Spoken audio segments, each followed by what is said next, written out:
The special request someday I hope to be raising the mail. Without further ado, I'm extremely proud to introduce to you driver for 20,000 Ford Ranger, Vice President Mr. Davey Allison.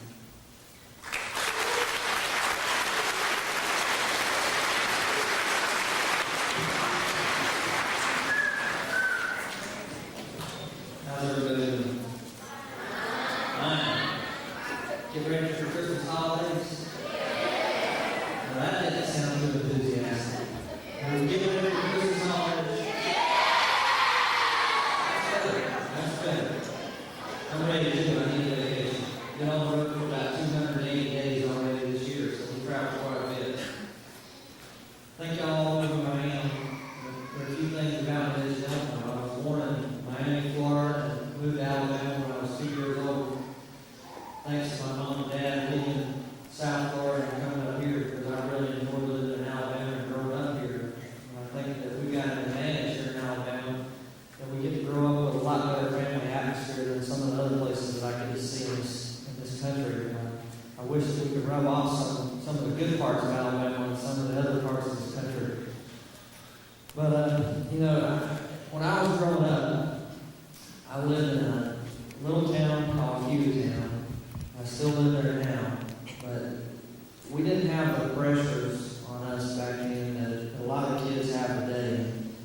And I think the good Lord for looking out for us in that way.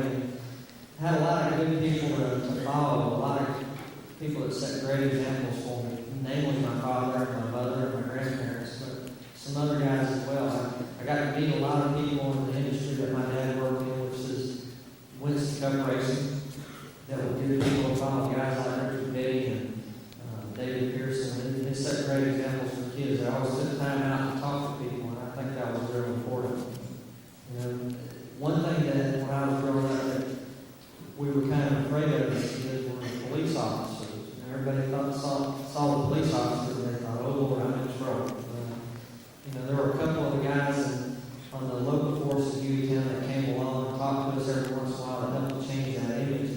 That was way before the DARE program was established. So, I'd like to congratulate all officers in the country who are involved in the DARE program now for creating a good image for the police officers in general and for helping out the kids, most of all, for setting good examples and for educating people on things that need to be educated. Because one of the most detrimental things that's happening in this country right now is the influx of drugs.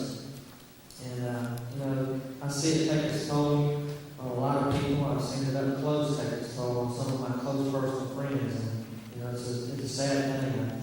I just thank all the people who were good influences on me for helping me to be able to be strong enough when I was a kid, when I was exposed to those things, to be able to say no.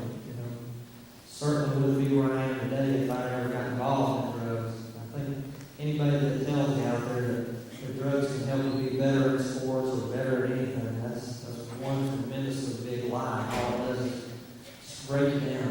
It tears your mind away. And instead of helping you, it gives you a false impression. You think you're doing better, or you think that this is happening when it's really not. And even if it is happening, it couldn't happen if it wasn't inside you already to begin with. You have to be able to achieve something by yourself. And, go out and get high. To me, I always looked at a natural high, something that came on because it was something that I achieved, something that I worked for, was worth a whole lot more and a whole lot more satisfying to me than any kind of artificial high ever could be. I still feel that way today. I go out there and drive race cars, sometimes at 200 miles an hour. To me, that's where my natural high comes on. If I'm preparing for the challenge, working on the cars, working with the people that are on my team, and to go out and have some type of achievement like winning a race, that gives me a better natural high that can last a lot longer and have a whole lot better feeling about it after it's over with than any kind of artificial high, any kind of drug-induced high. Another thing is a natural high helps you to grow. It helps you to become more competitive. Artificial drugs, as they break your body down, you become less capable later on, and you still keep convincing yourself because of it that you're getting better, but it's not true. I've seen it tear a lot of people's lives apart. Some of my really good friends, as I said,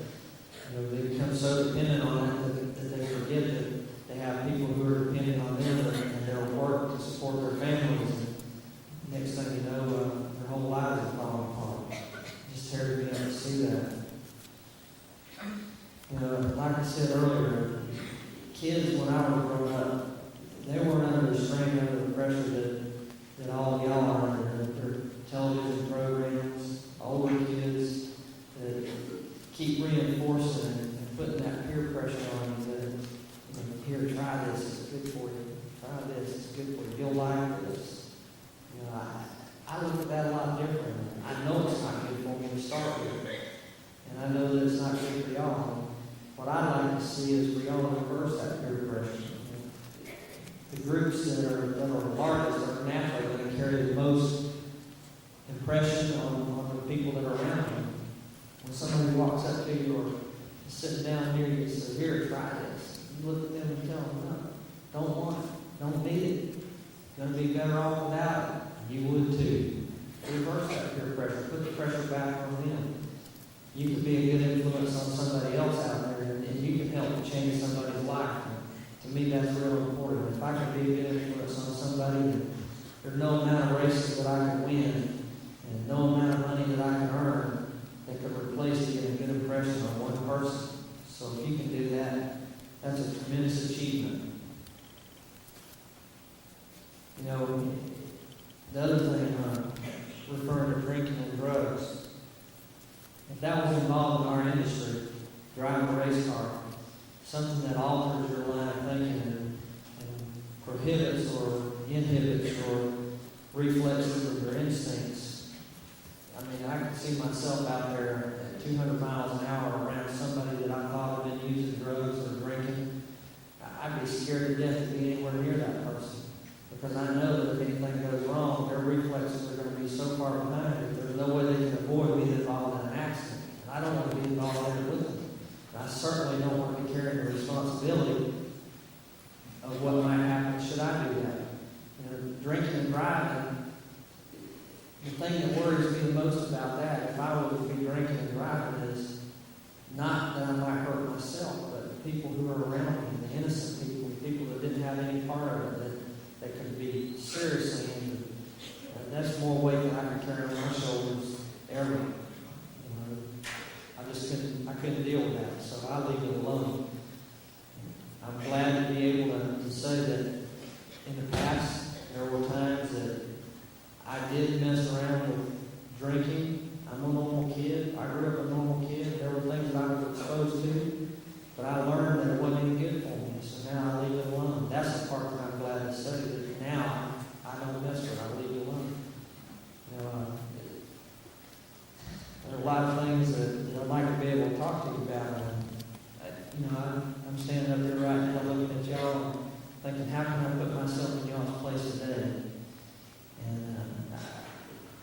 it's just hard to imagine the differences from growing up at the time that I grew up to when y'all are growing up now. One thing that drugs, if you get started, the big thing today, when I was growing up, the big thing that everybody mentions marijuana. We were talking about this a few minutes ago in the office. And marijuana was something that I saw a lot of people use and quit. Just like smoking a cigarette. You smoke a cigarette, quit, because it didn't do anything for you. It wasn't good for you. But there are things out there now that are instant addiction drugs. Crack, for instance. The instant you use crack, you're an addicted person. You have to have that from then on.